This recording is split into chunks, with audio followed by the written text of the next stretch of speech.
What I want to talk about tonight is answering some questions and talking through some of the comments that we've had on a couple of videos I've posted recently. Face notch depth, and also what I call the saw shower. I had a question 2 or 3 weeks ago, a video on how you clean your saws. I had one that I had someone going to pick it up, and so it had stayed in RV since August of last year, and we got it back out, and it had been out in my shop, and the dirt had kind of petrified on it, so I had a good bit of cleaning to do on that one, but it came out pretty good. I don't always have to take and wash them off, but most of the time, if you do it on a fairly regular basis, it comes off pretty easy. Just a little bit of simple green and some elbow grease, as I say. So it kind of makes it a little easier. But if it's been on there a while, you just about have to spray it down, let it soak, and then hopefully be able to come back to it and wash it off. So I did a little video on that. I had a question from one of the folks that said, how do you keep that out of the carburetor? And there's a couple different ways that you can do that, but basically if you'll kind of concentrate where you're spraying, if you don't spray exactly onto the filter or the carburetor body directly, or spray it into the exhaust outlet, it doesn't really pick up that much moisture. But if you just think about before you start it up, kind of shake the water out if it does get in there, and make sure that it dries, and especially the filter drying before you start to operate it. I have in the past, I've used plastic food wrap, coat the filter, and then place it where it normally goes, and you can even put just a little piece of that into the exhaust outlet. 2-cycle engine is an air pump, so as long as you block those two, you really don't have too much issues. I don't like to use a high pressure washer. You want to think about sometimes too much water pressure can end up breaking stuff, so you don't want to do that. But as long as you have a pretty decent water pressure with your hose, you can be able to, after you soak it down, you can be able to rinse it off real quick and then let it all dry. But if you are worried about those, you can use the plastic wrap. But one thing that I used to do back several years ago now with larger crews and the logging operations, there's a cabinet washers. I don't know if you've seen them. You can look at them on Google. There's several companies. They're not real cheap. Most of the time it's large automotive repairs or transmission rebuilders, those kinds of things use them. But we actually used those in places where we had crews with multiple saws. We took piece of rubber, we'd be able to seal off the inlet and the exit ports and place those in there, and those things go in pretty warm temperatures. It's like a big washing machine or a dishwasher, more or less. It really does a great job getting all the debris off of the saws and clean them up. Then you let them dry and put them back in service. Works pretty slick. So those kind of things are out there and available if you've never really thought about it. But one of them that I used with the filters to Rocky Creek Union Camp logging in Alabama, we were doing some testing with the what they call the HD filters now. But the first ones we had, it was kind of a working thing with the filter company was kind of building them, and we were trying them on different applications on the professional saws. A lot of that started because of being out with Mount St. Helens dust in the Pacific Northwest, and we did a lot of testing out there trying to find filter systems that would work. Filter manufacturers able to work with us, and so we'd put them out and test them, and different types of oils and things we use, or different types of covers worked pretty neat. And those are basically the same type of filter designs you see on a lot of the pro saws today on the fabrics that are on the filters. What we did with the larger crews, we had a parts washer, an agitating parts washer. There's like for cleaning carburetor parts and small parts. It's like a 5-gallon bucket.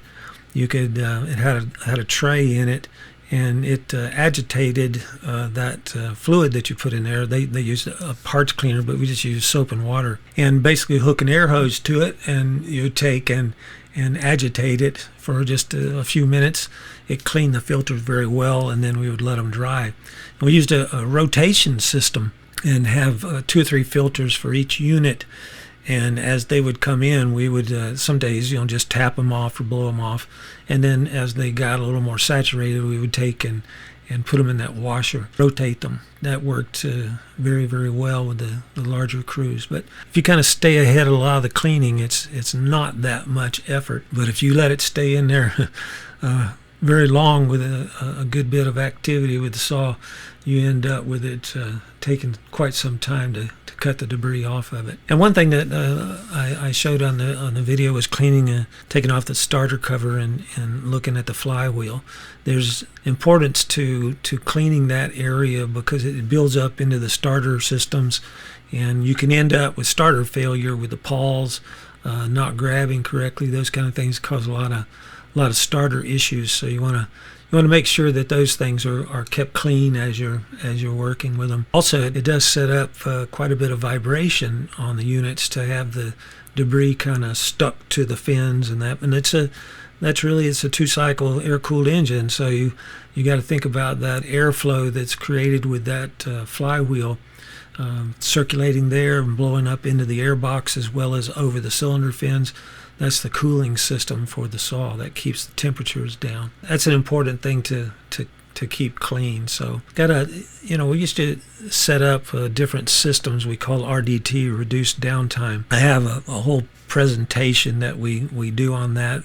Done one online and done it quite often in the hands-on programs over the years. But that reducing downtime is to go through a series setting up what your actual use is on the saw, how many hours you put on it in a given amount of time. And so usually in most pro operations, the saw is running about 5, maybe 6 hours a day that is being operated, but very seldom that's usually in a falling situation, or where you've got a smaller saw that's working in a tree care situation, climbing.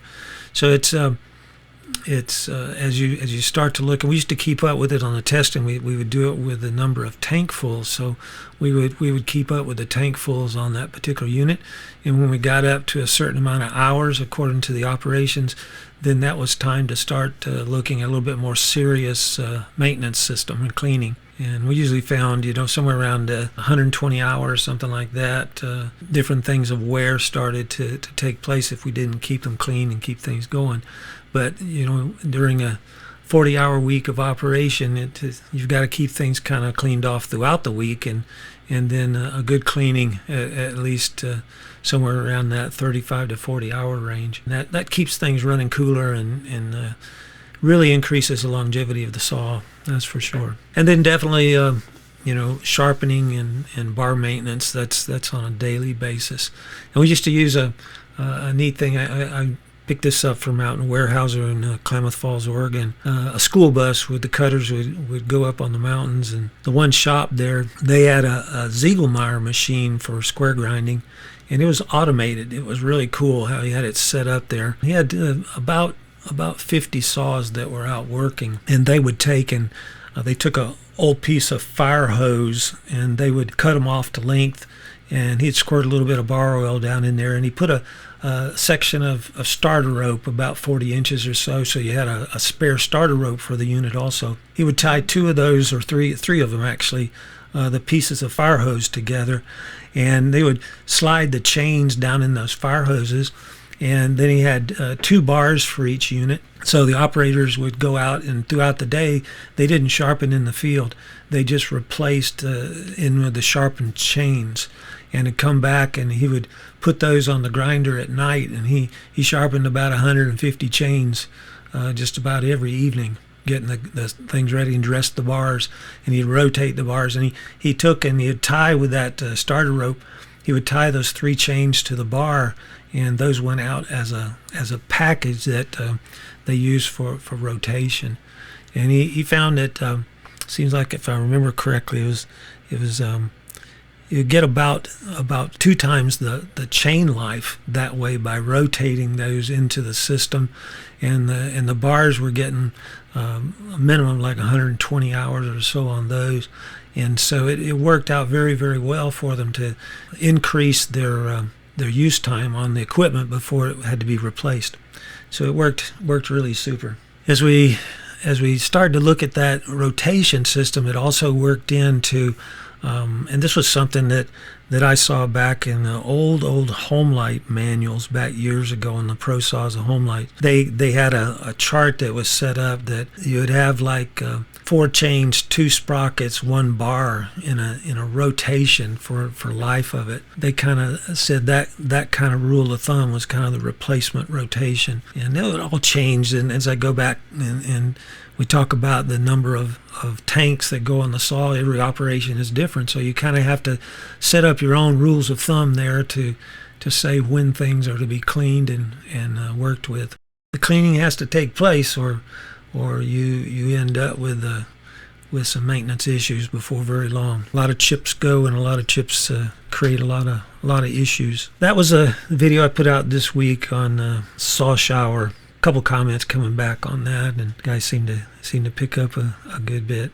Still getting a lot of comments back in on the barber chair video that I put out about 3 weeks ago, and I think it's up 500 different comments have come back in, and about 60,000 or so of people have viewed it. I don't think people get a whole lot, myself, out of a 1-minute video. But just so you know, if you go to our channel on YouTube, which it's at Forest Apps, the longer videos are always there, and then I take and chop them down to put them into a short segment.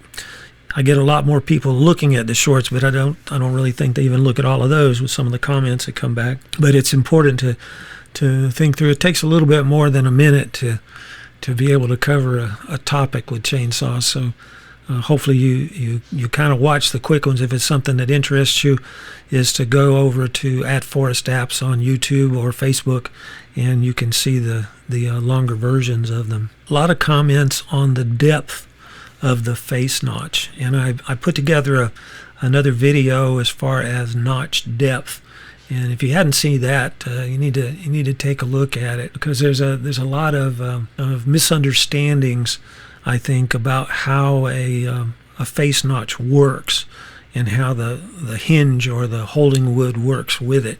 People say, well, you can't show it on the board. Yes, you can. The whole thing with the planning process is to have a clear picture in your head of what you're going to do and then execute it on the tree.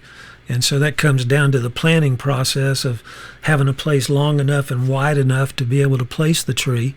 And then you look at what kind of leans you have to that particular position. And what dictates, how wide and how long it is obstacles and hazards. And that's what we call the first step in the planning process for felling. We're looking for a spot wide enough and long enough without hazards that might cause danger to me, or obstacles that I might cause danger to, or another tree I hang up on or something. And so we locate that, and then we have to check leans to that position. So you're looking to see, is it forward or back lean to that spot? And then you're looking to see what's the side lean to that spot. And so that's step number 2, is the leans. Number 3 is looking at your escape. In other words, where's your retreat path? Where are you going to go once that tree starts to move? And if you understand the step 4, which is holding wood or hinge, and then the back cut, which basically is thinking through the face notch as well as the back cut, that gives you the ability to back up from the tree and allow it to do its job. If you think through it a little bit, if you can't set the hinge up to a proper thickness, and proper thickness, we use 10% of the diameter, roughly dBH diameter breast height, where you're kind of up in the straight fiber, as far as a maximum thickness of the hinge, the width of it. So if you had a 20-inch tree, that would be 2 inches max. Think through it just a little bit. You could go with that or a little bit less, and that rule of thumb works pretty good. So if you're able to set up that dimension before the tree starts to move, you don't have to be there. Trees don't move all that fast, but let's take, for instance, if I had 5 or 6 feet of forward lean on that tree, I can't outcut that movement. So there I would choose to either break it down into sections, as far as the one side or the other side. If I had a 40-inch tree, I can make it two 20-inch trees. I can probably outcut 20 inches, but I can't outcut 40 with the saw. So, and the other thing is, if I had that kind of forward lean, I would set up a bore cut or a plunge cut, establish my 2-inch hinge or 1.5-inch hinge or whatever that I chose for the plan, and then be able to release it from the back, and the hinge is already set. All I have to do is walk away. And that's a technique that's very easy to do, and it tells you a lot about the tree. You know whether it's hollow, you know what kind of fiber you have, you know that you've got your hinge set up so you reduce the chance of barber chair or splitting or pulled fiber if it's a quality issue for the log. So all of that comes into play. That particular setup, and one other one too, that people saying the back cut or stump shot on the tree should be, and someone said 2 to 3 inches above. That's a technique, and it's actually written into the OSHA standards if you are using less than a 70-degree face notch. And there's nothing wrong with having a little bit of stump shot, but too much stump shot, in other words, if you come up 3 or 4 inches behind, that can start splitting processes. And also, if you've got side weights, you can end up with the hinge actually not supporting the weight of the tree during the fall movement. So you want to think about that level to the face notch apex. It can't move very far down, but if you go 2 inches up and you've got weight coming down and it happens to have a lot of side lean, it can actually compress those fibers and change your steering a good bit. If you can go with very little side lean, it's not a big issue. And that's the other thing that we talk about. People talk about a quarter into the tree or a third into the tree. And we've always used a percentage of 80% of the DBH as a minimum. And we use that percentage because trees are all shaped differently. And so that's some areas where you've got plantation trees or you've got pretty flat ground with growth. You can be able to take and think about a third into the tree is probably where that's going to be. But if you've got elongated front like on a steeper slope, or you've got a hardwood tree that has lean, a lot of times it's flat or it's extended round on those sides. So if it's extended round, you've got to cut it in farther. If it's flat, you don't have to go in very far to get that 80%. Matter of fact, if you go in too far, you're going to reduce the length of your hinge. And it's not how far into the tree that gives you the control. It's the length of the hinge to combat the side weight. And then it's the opening of the face notch. And that goes back to the stump shot again, the back cut being higher. If you use a face notch of 70 degrees or more, and that can be a Humboldt, it can be a standard, it'd be an open face either way. That's what we call it, which would be 70 degrees or more. That gives you movement of the tree until the face notch closes with the hinge still holding. And so the thing is, if I've got a foot or two of forward lean, if I know that tree is weighted forward, I don't have to cut way back into the tree to get it to fall because the weight's already forward. Your fulcrum in the fall is the hinge across. If your weight is forward of that, then you've got a forward-leaning tree. If your center weight of the canopy is behind that fulcrum, the hinge, then you've got a back-leaning tree. That's very simple if you're thinking through that process of how to determine those forward or back leans, and more or less the depth should be determined by the side weight that you have and the length of hinge needed to support that.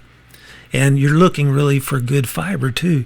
If you have a hollow tree, if you go in too far, that can reduce it sometimes. If you've got a burnout area in the tree or whatever, on the video I've got some different examples of that, is that you search to figure out, where do I have a hinge across?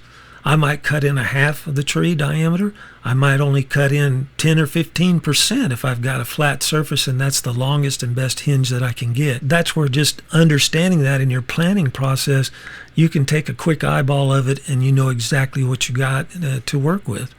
And so that's where every tree is different, and that's the reason why we quickly put together those 5 steps to be able to have a complete plan on what we're going to try to do to that tree. Do all plans work exactly? No, but I will say this.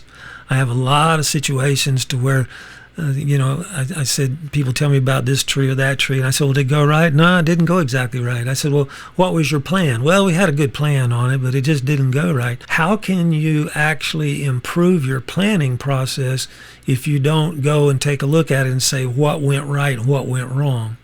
But what I find is people start cutting corners on the planning process, and they really go back and look at it, and it still doesn't tell them whether it was right or wrong. And so the next tree they go to, that type of situation, they still have an issue with it. I've had people tell me many times that this species or that species is very hard to work with. And if you looked at the barber chair video, that particular tree was a straight grain hardwood. I believe it was a hickory. I was talking to Chris, and he had talked to the guy who had the plan that cut the tree. And more or less, he had some obstacles there. You can see them in the video that he wanted to make sure they didn't hit. They had a line into the tree. They took and set up a face notch, but it was more or less flat almost on the front. They had a long face notch coming in. It was 70 degrees or more. It didn't go back into the stump very far because it wasn't necessary. He had the length of hinge that he needed. I don't think it had a lot of side weight to it, so it was kind of straight vertically to his landing zone. And then he said, well, I've got these obstacles here. I think I'm going to leave the hinge a little bit thicker. He actually used a bore cut. He bore cut through the tree. He came up, set up what he thought was a good hinge for it, and he was leaving a little bit extra so that he had some, hopefully, protection against it going awry. But then he cut back, and as he cut back, he had somebody on the rope, and more or less they were also applying probably a little bit of pressure. And so too thick of a hinge, and whether it's forward lean or maybe applying a little bit of pressure on the rope, it caused the barber chair. People say, well, the back cut should have been higher. That wouldn't help because you want the hinge to be flexible. It has to break the hinge from the back to the front. It doesn't all snap at one time. And so that fiber starts pulling from the back to the front. You can see that on just about any tree that's felled, you're going to have a little bit higher pulled fiber on the back side of the hinge than your holding wood that you would on the front side.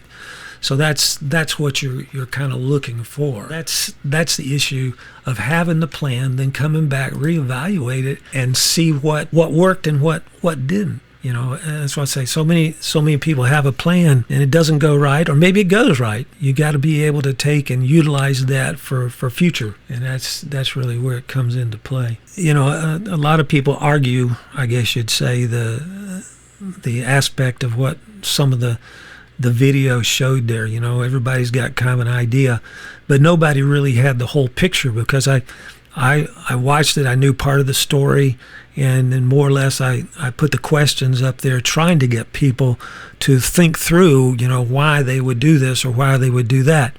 And that was the whole concept of that video is to get people to talk about their experience and to look at it and try to evaluate what could cause that, what did cause that. Basically, all of those things could come into play, all of those questions, because experience was not a thing of he was new operator, but experience came about with that plan didn't work exactly right. He learned that even though thought he was going to need more hinge, he really didn't. Because he stood a higher chance of losing the tree and hitting an obstacle by leaving the hinge too thick. Then on the other hand, you have people that look at it and say, well, I would stay there with it and take that hinge off. As straight a grain a tree as that was, and you saw how high it barber chaired, if you would have been in there too close, it could have been a pretty hair-raising experience right there, and somebody could get hurt. So he was fortunate that he understood a bore cut and that he set the hinge up before the tree actually was allowed to move or pulled to move. So that's something that comes into play there. I think that a lot of people had different comments about the comments, looking at what they would have done, and then felt like there was a lot of people who didn't understand that tree very well. And I'm going to be honest with you, unless you had the story behind that tree, there's not a whole lot you could tell. Because you got to think through. You can't see the face notch very well. Although if you blow the picture up, you can see exactly that he did have a face notch. His back cut was nice and level to the apex of the notch, so that wasn't an issue. But definitely the hinge didn't bend. It wasn't flexible at all. It didn't start to break from the back to the front before the tree had enough movement to separate the fibers and barber chair. So that's kind of the process there. If you go and take a look at this is a picture of a stump, and you can see the face notch that's there. That face notch is probably 85 degrees. It's not that thick, and if you look, you can see the line where it came about there. I think I'd actually taken that stump down. The other one that actually the face notch come off of is over here to the side. But here's the face notch. This is a cottonwood, I believe. It's something where as you think through it, that face notch is not going to close until that tree goes pretty much down to the ground. This tree is fairly round here, but if you do look here, this side's a little bit flatter, and I believe that's where the face notch was on this side over here, probably in about 25% of the diameter, a quarter in of the diameter on this one. If you slide that back over there, you can probably be able to see that. It's something where the shape of the tree is what determines how far you need to cut into it. If you have back lean, farther you go in with your face notch, the more apt that tree is to go back. So you want to think about a shallow face notch can help you support a back leaning tree pretty nicely.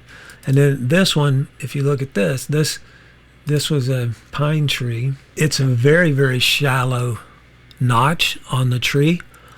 Perfect. It was dead on target when it fell that we had planned for. And you can see that the hinge breaks from the back to the front.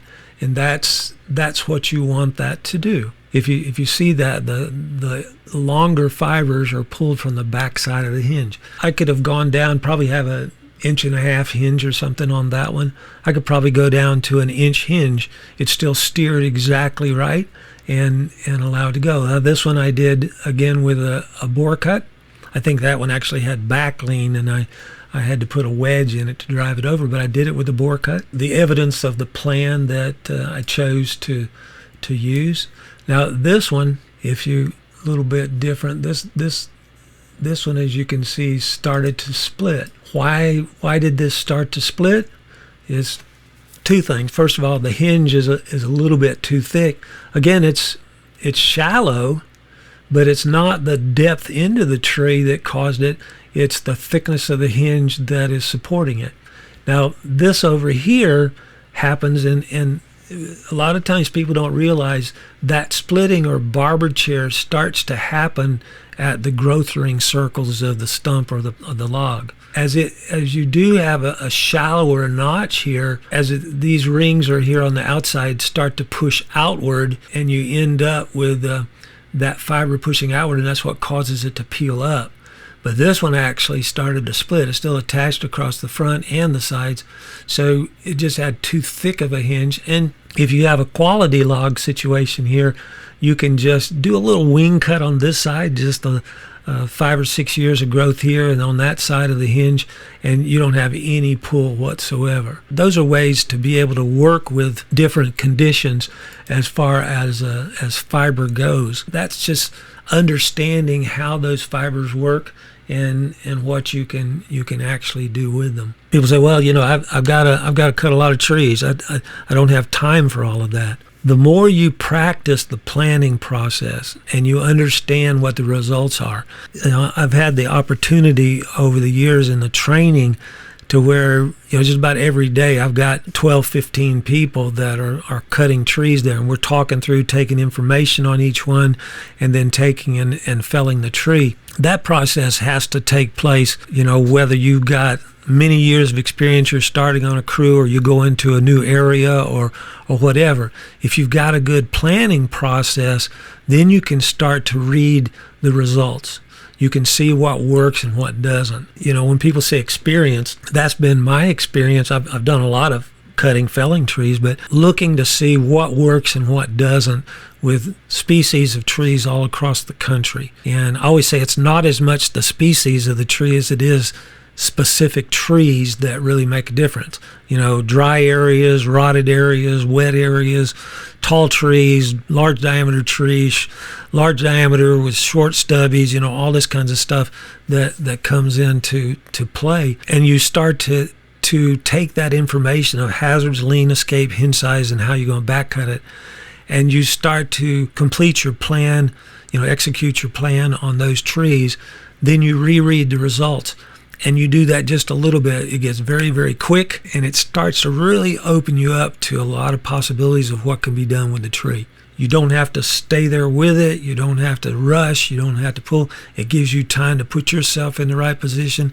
You get to where you can observe hazards and widowmakers and stuff like that very quickly. The more you do it, the faster and more efficient you get at it. But if you just walk up and you crank the saw and put it in the face and you look like you got a hole out there, if it goes a little left, goes a little right, you don't really care in some cases. Well, it doesn't take any longer to do it exact, and that's the key to it. How you really learn is to have that plan and then come back and evaluate your results, see what that plan is and how it worked. And that's really the ticket, I think. So anyway, that's a lot of talking for tonight. I don't know if we have any other questions or anybody. There's several on tonight. But if there's any questions on anything, I'm going to be putting together an online clinic coming up in August that's going to be regarding the planning process and adapting it to the hinges and the face notches and back cuts. And so we'll go through a lot of detail on that. If you're interested in such a class as that, a workshop as that, it'll probably be an hour or so long. Leave a comment or write to me at info@forestapps.com, and we'll try to make sure that I get in touch with you to think through being part of that program. And I can tell you that I learn a lot from people's experience, because in the classes we have some people that have a lot of experience.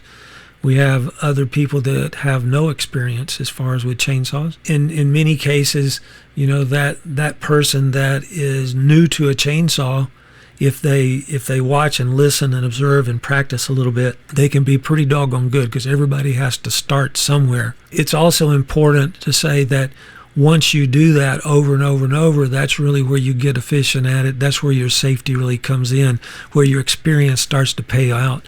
So if you've got someone who can think through the basics and put it into a planning process, go back and reevaluate it, they're going to be the ones with the best safety and production and overall. There's no excuse, having experience. It's something that you take that experience, you apply it to your work, and it's hard to say that. And like Sorno said, there's experience is the best teacher that you can get, and that's a fact for sure. But he also used to say, as I always say, is that you got to remember there's two different kinds. There's good experiences and bad experiences. And so you want to learn the good ones on your own and some bad ones from somebody else. And if you have people working beside you, or you own a crew and you have employees, or you got a next door neighbor that's helping you out working in a tree situation after a storm or whatever, and there's a lot of storm cleanups going on across the country, if you think through it just a little bit, take a minute or two and go through the basics and the planning. And one thing that's important too is the planning process of personal protective equipment. And that's not trying to shove stuff down your throat. That's thinking about all you have to do is miss one thing in a plan and you've got an unplanned event. Head injuries especially are something that's very, very prevalent when it comes to working with storm debris and felling trees. So you want to think about a hard hat for sure. If a chainsaw gets away from you, you want to probably think about leg protection also. But if nothing else, hard hat is for sure something that if you're out working around trees, whether you're using a crosscut and an axe or a chainsaw, you want to make sure that you're protecting your head, because it doesn't take a very hard hit, and you've got a serious situation there. So very, very important. I want to thank you all for dropping by this evening, and I hope you had a great Independence Day, and y'all have a great night. Good sawing to you.